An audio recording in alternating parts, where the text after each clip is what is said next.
الحرام لو شاف ابن الحلال يحسده، ناس بتعبي بشكاير مقاسي معاصي وخساير، ناس بتعبي بشكاير مقاسي معاصي وخساير، من بعد غيره ده ماله مهما يسدف في ماله، من بعد غيره ده ماله مهما يسدف في ماله، ولا يعلف عماير مصيره مستقصده.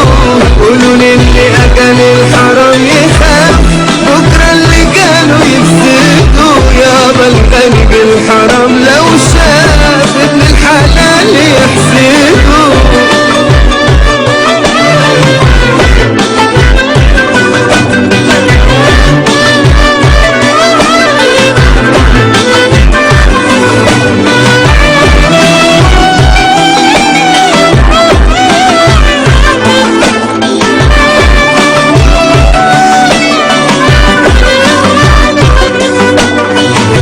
تبقى الحكاية إذن مش مال في الخزن، تبقى الحكاية إذن مش مال في الخزن، ده باللي نختاره وده عالميزان اتوزن.